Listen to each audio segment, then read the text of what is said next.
여러분 반갑습니다. 저는 천안 서남지방 힘찬교회에서 사역하고 있는 최영식 목사입니다. 더 훌륭하신 강사님이 많을 텐데 제가 2021년도 속회공과 집필자 중 한 사람이라는 이유로 세워주신 것 같습니다. 이 시간이 여러분과 저 모두에게 유익한 시간이 됐으면 좋겠네요. 우선 드는 생각은 코로나19 시대를 맞아서 내년에 속회를 제대로 드릴 수나 있을까, 또는 드린다 해도 과연 속의 목적을 달성할 수 있을까, 이런 의문을 안 가질 수 없는 상황입니다. 그렇지만 우리는 예년과 같이 준비해야 되겠죠. 오직 주님의 은혜만을 바랄 뿐입니다. 2021년도의 속회 공과 주제는 제자를 세우는 신앙 공동체입니다. 분기별로는 1분기 회복시키시는 하나님으로 역사서고요. 2분기는 치유하시는 하나님으로 마가복음과 누가복음, 그리고 3분기는 기뻐하시는 하나님이라는 주제로 소예언서를 공부하게 되고, 마지막 4분기에는 제자를 세우시는 예수님으로 사도행전을 중심으로 속회를 드리게 됩니다. 모두 53차례의 속회 모임을 통해 속회 구성원 모두가 제자의 모습으로 성숙해져 가는 것이 목표지요. 오늘 이 시간에 제가 속회 지도자 여러분과 나눌 말씀은 제자를 세우는 신앙 공동체라는 주제의 총론입니다. 다 아시는 대로 예수님은 공생애 동안 12명의 제자만 두셨죠. 소수였고 스펙이 전무하다시피 한 사람들이었어요.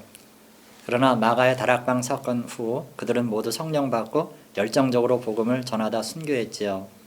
물론 그렇게 되기까지 제자들은 여러 시행착오를 겪었지요.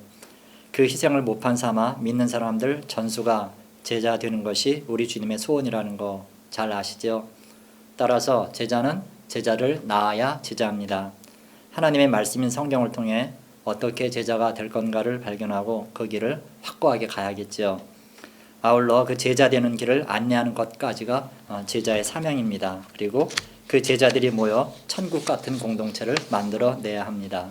이게 우리가 내년 속회에서 이뤄내야 될 최종 목표입니다. 사실 이건 그야말로 목표예요. 다른 말로는 우리가 바라는 희망인데, 근데 여러분, 희망과 현실 사이에는 언제나 갭이 있죠. 그래서 주님이 우리에게 바라시는 건 뭐냐면요, 노력해서 꼭 이뤄라, 이건 아닙니다. 물론 그렇게 되면 얼마나 좋겠어요.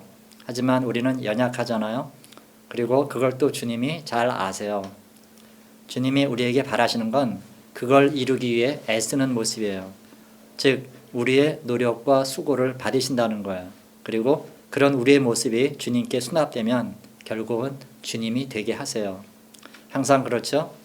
역사는 하나님의 은혜에다 우리 사람의 성실이 합쳐질 때 그때 일어나더라고요. 그렇게 되기 위해서 우리는 우리가 해야 할 몫을 해야겠죠? 그래서 오늘 우리가 집중적으로 알아볼 것은 두 가지인데요. 첫째는 제자가 누구냐 하는 것이고, 둘째는 그 제자들이 모인 신앙 공동체는 어떻게 세워지느냐 하는 겁니다. 이걸 알아보면 내년 속회공과 주제인 제자를 세우는 신앙 공동체는 어느 정도 윤곽을 잡을 수 있겠죠. 하지만 이게 워낙 큰 주제라 30분에 말씀드리는 것은 원천적으로 불가능할 것 같습니다. 매 공과를 일일이 거론하는 것도 어려워요. 그래서 아마 용두사미로 끝날 것 같은데요. 그래도 그 일부라도 찍고 가면 간 것만큼 유익이 되겠죠.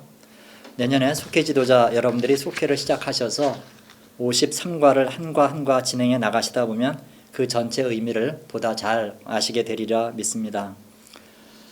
그럼 이야기를 시작해 볼까요? 십자가를 지시기 전 예수님과 제자들이 함께 여행을 떠납니다. 가이사랴 빌립보라는 곳으로 가지요. 이곳이 워낙 화려한 도시라 제자들은 거의 외국 여행을 하는 것처럼 들떠 있었는데요. 그런데 그런 제자들하고는 달리 예수님께는 깊은 고민이 있었어요. 뭐냐면 지난 3년 동안 이 친구들과 동고동락하면서 이제 당신이 떠난 후엔 이 제자들이 자기 일을 이어가야 될 텐데 과연 그걸 해낼 수 있을까 하는 거였죠. 사실 스승들의 바람은 뭘까요? 지난 몇 년간 TV 방송사마다 오디션 프로그램이 굉장히 많았는데요. 이 출연자들의 기량도 재미있었지만 심사위원들의 심사도 참 공감 가는 게 많더라고요. 가만히 보면 심사위원들이 바라는 건 잘하고 능숙하게 하는 게 아니더라고요. 그건 기본이고요. 그 위에다가 다른 출연자들에 비해 뭐가 다른가, 여기에 상당한 비중을 두는 것 같더라고요. 즉 본인 특유의 개성을 얼마나 살리느냐가 관건이더라는 거예요. 뭔가 자기만이 낼 수 있는 독특한 소리, 그게 합격, 불합격을 가르더라고요. 그건 뭐 세상 모든 스승들도 마찬가지일 거예요. 자기가 가르친 것을 잘 전수받는 것은 기본이고 그 위에 제자가 자기 목소리를 낼 수 있나, 또 자기가 경험한 걸 분명하게 말할 수 있냐, 이걸 기대한다는 거예요. 그건 예수님도 마찬가지였을 거예요. 사역 막바지에 당신 제자들의 수준이 어느 정도인가를 알고 싶으셨나 봐요. 그래서 제자들에게 묻지요. 사람들이 나를 누구라 하더냐? 그랬더니 제자들 얘기가 뭐였죠?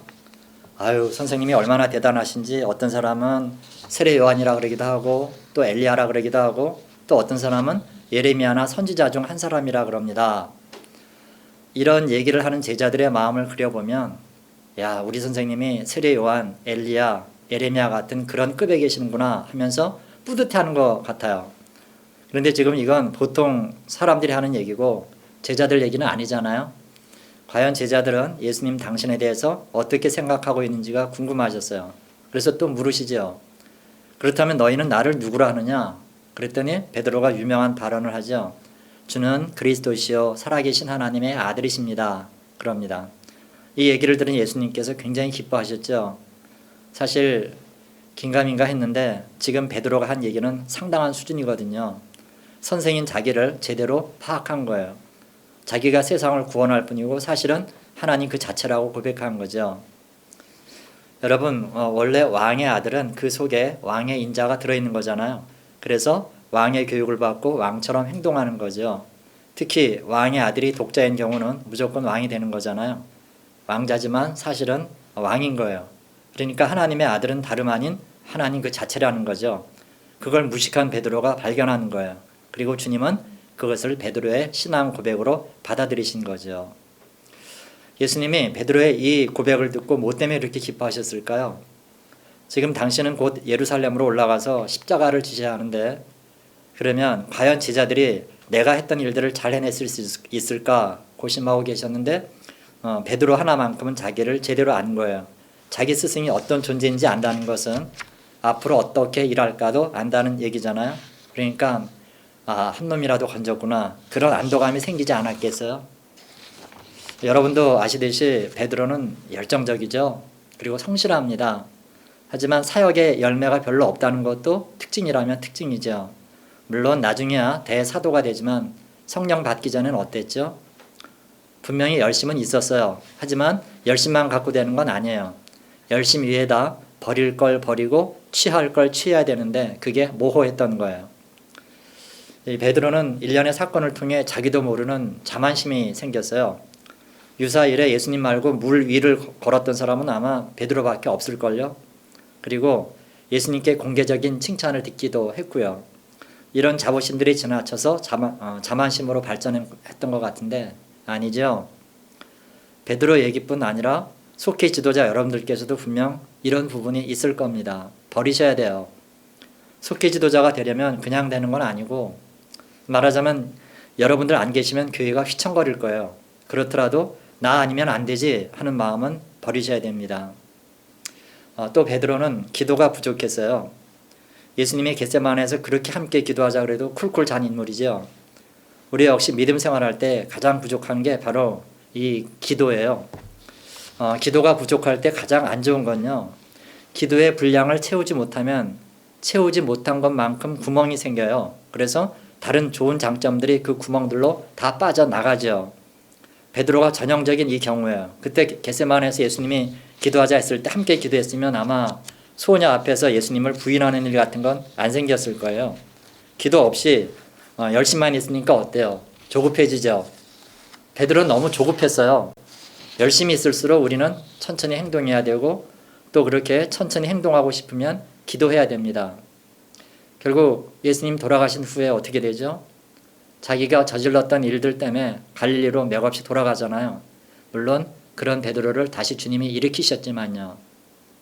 그래서 내년에 속회를 하면서 속회 지도자 여러분들께서는 뭘 계속 의식해야 되느냐면요, 한과 한과를 해 나갈 때마다 12 제자들이 저질렀던 시행착오를 줄여 나간다고 생각하셔야 돼요.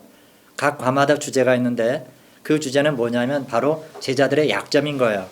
그래서 그 과에서 배운 바를 실천하게 되면 제자들에게 있던 약점들이 하나하나 보완되고요. 연말에 속회가 끝날 때쯤이면 부활 후 성령 받은 후의 제자들 모습으로 완전히 바뀌는 거죠. 주님의 지상 명령은 지금도 변하지 않았어요. 12제자의 모습을 우리 속원 한 사람 한 사람에게도 찾기를 바라시는 거예요. 여러분, 군인의 가장 영광스러운 모습은 싸우면서 승리하는 거죠. 그 과정에서 자신은 전사할 수도 있어요. 그렇지만 그것 때문에 아군이 승리하면 그 죽음은 가장 장렬하고 영광된 죽음인 거죠. 속회는 그렇게 최후 승리를 이루는 그 어디쯤인가에 있는 거예요.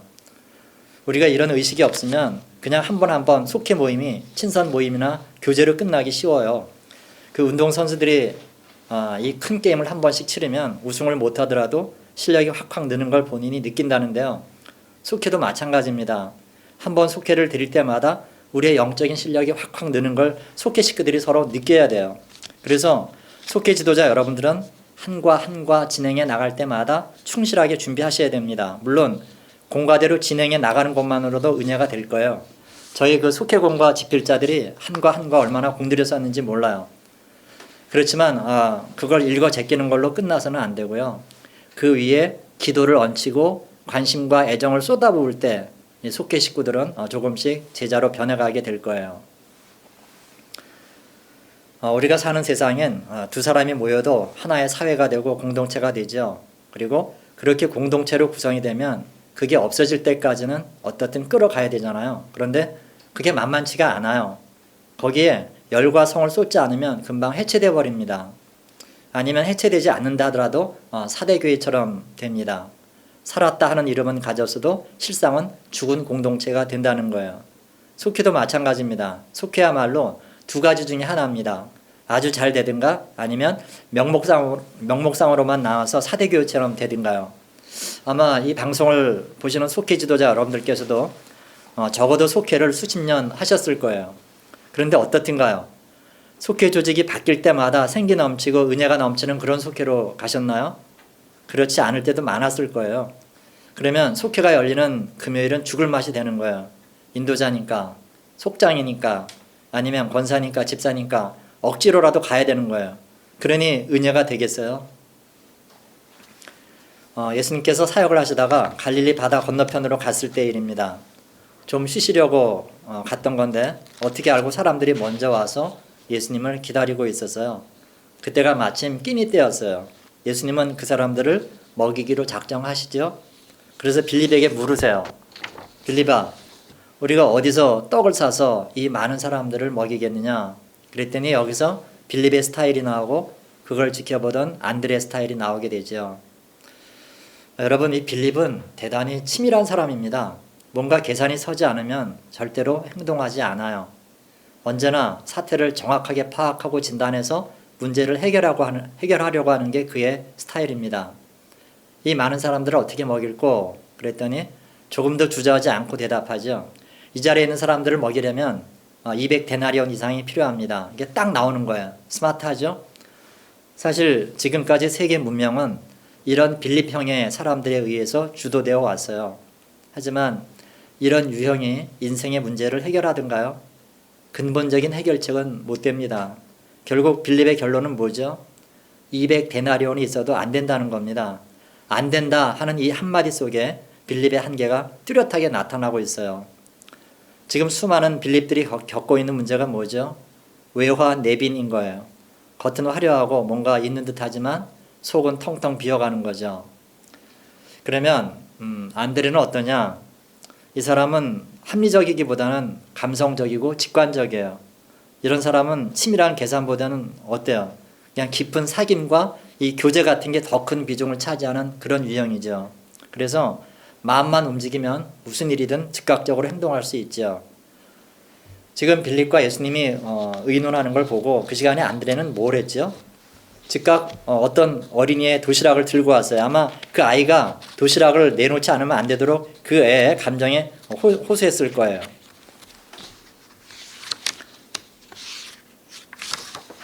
사실 우리는 빌립형이 될 걸 요구받지만 실제 세상엔 안드레 형이 훨씬 더 많습니다. 해서 안드레들은 빌립들에 의해 끌려다니고 나쁘게는 빌립들에 의해 이용당하는 경우가 많아요.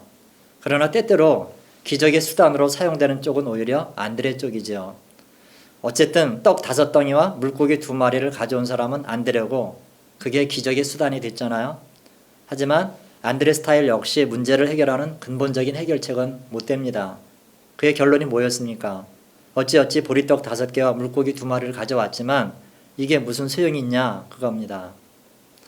여러분, 우리가 알아야 될 게 이거예요.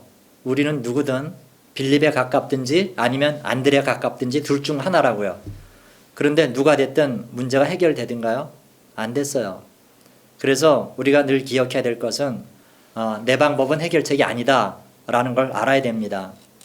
여기에 대해 예수님이 어떻게 하셨죠?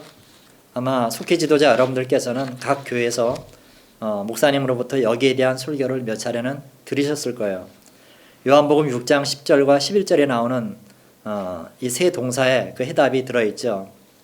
예수께서 이르시되 이 사람들로 앉게 하라 하시니 그곳에 잔디가 많은지라 사람들이 앉으니 수가 5,000명쯤 되더라. 예수께서 떡을 가져 축사하신 후에 앉은 자들에게 나눠주시고 물고기도 그들의 원대로 주시니라. 뭐죠? 앉기, 감사하기, 나누기. 여기서 축사하셨다는 것은 그 속뜻이 감사하기입니다. 그래서 앉기, 감사하기, 나누기입니다.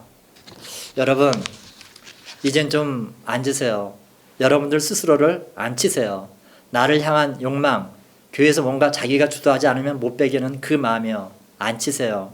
그렇지 않으면 기적은 일어나지 않아요.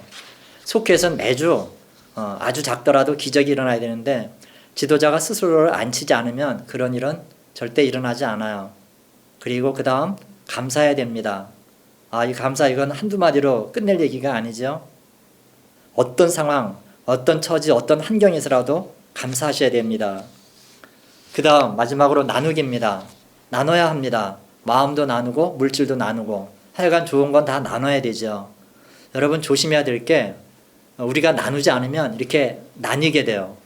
나누는 것과 나뉘는 것은 획 하나 차이인데 결과는 엄청납니다. 속회 안에서도 서로 나누지 않으면 나누지 않은 상태로 유지되는 게 아니라 나뉘게 돼요. 그걸 피하기 위해서라도 나눠야 됩니다. 이게 예수님의 방법이었어요. 우리는 방법이 없지만 주님은 언제나 방법을 가지고 계세요. 속회 안의 문제도 예수님의 방법으로 다 해결할 수 있어요. 제자를 세우는 공동체는 그렇게 태어나는 겁니다. 속회 지도자 여러분들께서는 속회를 인도해 나가시면서 뭐가 가장 힘드세요? 의외로 문제는 엉뚱한 데 있어요. 아닐 것 같은데 긴 것 같은 그런 문제예요. 그 얘기를 잠깐 하고 넘어갈게요. 어느 날 야고보와 요한이 다른 제자들 모르게 예수님을 살짝 만납니다. 자기 어머니를 대동하고 말이죠. 야고보 요한 형제의 어머니 살로메와 예수님의 어머니 마리아는 인척관계라는 거 아시죠? 그러니까 이 두 제자는 혈연을 앞세워서 예수님께 뭔가를 요구한 거예요. 뭐냐면 예수님이 곧 왕이 될 텐데 그렇게 되면 한 사람은 예수님 우편에 한 사람은 예수님 좌편에 앉게 해달라는 겁니다. 즉 좌의정 우의정을 시켜달라는 거예요. 처음 이 말씀을 봤을 때 저는 그 두 사람이 요구하는 게 어떤 영적인 권위 이런 건 줄 알았어요. 그런데 아무리 봐도 세상 사람들이 구하는 힘, 권력 그런 거랑 하나 다를 게 없는 거더라고요. 그 이상 무슨 거룩한 권력 같은 그런 증거가 없어요. 이런 야고보와 요한에게 다른 제자들이 분통을 터뜨리죠. 그 나머지 제자들이 화를 낸 것도요. 너희들은 왜 이렇게 불순하냐? 좀 더 거룩한 생각을 품을 수는 없는 거냐? 이래서 분노한 게 아니에요. 나머지 제자들도 하나 다를 게 없어요. 곧 예수님이 로마를 쳐부수고 이스라엘이 해방되면 예수님은 왕이 될 거고 그때 모두들 한 자리씩 차지하려고 마음먹고 있었는데 그 둘이 선수를 쳤다 이겁니다. 이 모습을 예수님이 보셨어요. 얼마나 한심하셨을까요? 그러면서 진정한 리더의 자격에 대해서 말씀을 하세요. 누가복음 22장 25절에서 26절 사이에 나오는데요. 예수님께서는 리더가 되기 위해서 절대로 해서는 안 되는 두 가지 일과 꼭 해야 하는 일 두 가지를 말씀하고 계시죠. 먼저 해서는 안 되는 일 두 가지가 뭐냐면요. 예수께서 이르시되 이방인의 임금들은 그들을 주관하며 그 집권자들은 은인이라 칭함을 받으나 너희는 그렇지 않을지니 이거예요. 절대로 해서는 안 되는 두 가지 일 중 첫째는 사람들을 주관하지 말라는 겁니다. 무슨 얘기죠? 이방인의 임금들, 즉 세상의 권력자들은 내가 말하는 대로 움직여라. 그걸 요구하고 있어요. 자기 말 한마디에 착착 움직이는 거, 이게 세상 리더십의 핵심이잖아요. 자기 말 한마디에 사람들이 죽기도 하고 살기도 하기를 바라는 거죠. 이건 아주 짜릿합니다. 이 맛에 세상 사람들이 리더를 하는 거죠. 그런데 예수님은 오늘 뭐라고 말씀하셨냐? 바로 그걸 하지 마라 그러시는 거예요. 사람들을 주관하지 말아라. 사람들을 다스리지 말아라. 사람들을 팍팍 움직이게 하는 거, 그거 하지 말아라 말씀하고 있는 거예요. 제가 전에 다른 교단에서 하는 교회 부흥에 관한 어떤 세미나를 간 적이 있는데 거기서도 강사 목사님이 그런 얘기를 하시더라고요. 어떤 교회가 부흥하려면요, 목사가 눈빛 하나만 돌려도 그 속을 알아차리고 팍팍 움직여주는 사람이 몇은 있어야 된다는 거예요. 얼핏 듣기에는 맞는 말씀 같아요. 그런데 오늘 예수님은 바로 그걸 하지 말라고 하시는 거예요. 왜 예수님이 절대로 그만 일을 그렇게 꼭 집어 하라는 거죠? 그래서 저는 우리 감리교가 좋습니다. 적어도 우리 감리교에서는 그렇게 사람을 주관하지 않아요. 예수님이 하지 말라고 하신 또 하나는 그 집권자들은 은인이라 칭함을 받으나 너희는 그렇지 않을지니 그러셨어요. 즉 은인이라 칭함을 받지 말라는 겁니다. 리더가 되려는 사람은 사람들의 은인이 돼서는 안 된다는 거예요. 그 교회 성장 세미나에서 이 점에 대해서도 말을 하더라고요. 교회가 부흥하려면요, 그 교회에 목사가 기도하고 안수해서 병 낫고 복 받고 그래서 목사를 은인으로 생각하는 사람이 몇 명쯤은 있어야 된다는 거예요. 그런데 예수님은 바로 지금 그걸 금지시킨 거예요. 그 집권자들은 은인이라 칭함을 받으나 너희는 그렇지 않을지니. 그러니까 은인이라 칭함을 받으면 안 된다는 거예요. 그거 역시 예수님이 꼭 집어 하지 말라는 걸 왜 그렇게 가르치는지 모르겠어요.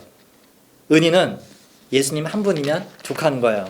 따라서 모든 감사와 찬송은 주님이 받으셔야 되는데 그걸 리더들이 가로채는 겁니다. 그러면 정말 안 됩니다. 이어서 예수님은 리더로서 꼭 해야 될 일 두 가지 일을 26절에서 말씀하고 계시는데요. 너희 중에 큰 자는 젊은 자와 같고 다스리는 자는 섬기는 자와 같을지니라. 그러니까 리더로서 꼭 해야 될 첫 번째 일은 큰 자는 젊은 자처럼 되라는 거예요. 세계에서 우리나라만큼 장유유서가 잘 지켜지는 나라가 없죠. 그런데 예수님 당시 세계에서 동양보다 더 완고하게 이 장유유서가 지켜진 세계가 있었는데 바로 예수님 시대의 이스라엘이었어요. 당시 이스라엘에서는 모든 분야에서 나이 많은 게 가장 큰 힘이었어요. 근데 오늘 예수님의 말씀은 뭐냐 하면 너희가 진짜 리더가 되기를 원한다면 나이 많은 사람들은 젊은 자처럼 되래요. 나이가 많더라도 어린 사람이 돼가지고 어린 사람이 어른인 것처럼 공경하라는 거예요. 무슨 뜻이겠어요? 자기에게 쓸 힘이 있어도 그 힘을 쓰지 말고 포기하라는 거예요. 자기가 높은 지위에 있거나 권세가 있거나 돈이 많으면 그런 사람일수록 가장 밑바닥층으로 내려가라 이거예요. 리더가 되기 위해서 꼭 해야 될 일 두 번째는요, 다스리는 자는 섬기는 자처럼 하라는 거예요. 뭐죠? 주인이 종처럼 되라는 겁니다. 그래서 종이 상전에게 하듯이 주인이 종을 떠받들어라 하는 그런 말씀이에요. 여러분, 이 말씀은 당시 풍습으로는 있을 수 없는 얘기죠. 종은 동물 같은 존재였는데 어떻게 주인이 종을 섬기냐고요. 그래도 그렇게 하라시는 거예요. 이 말씀을 추상화시키면 안 됩니다. 기도하는 거나 설교하는 거나 찬양하는 것도 다 섬기는 거다, 이런 얘기가 아니에요. 오늘 말씀은 다스리는 자일수록, 리더일수록 꾸준히 일을 할 수 있어야 한다는 겁니다. 어떤 일이든 닥치는 대로 하라는 거예요. 이 말씀을 한 줄로 말씀드리면 리더십은 곧 팔로우십이다 이겁니다. 그림으로 말씀드리면 우리 주님의 리더십은 세상의 어떤 피라밋형이 아니라 역피라밋입니다. 한 사람이 수많은 사람 위에 군림하는 그런 모습이 아니라 한 사람이 많은 사람을 짊어지고 가는 그런 모습인 거예요. 우리 충청년의 속회 지도자 여러분들도 꼭 그렇게 되시길 바랍니다. 예수님은 리더가 되려는 사람에게 이걸 요구하시면서 이게 리더십의 처음이자 마지막이라고 결론 짓고 계시는 거예요.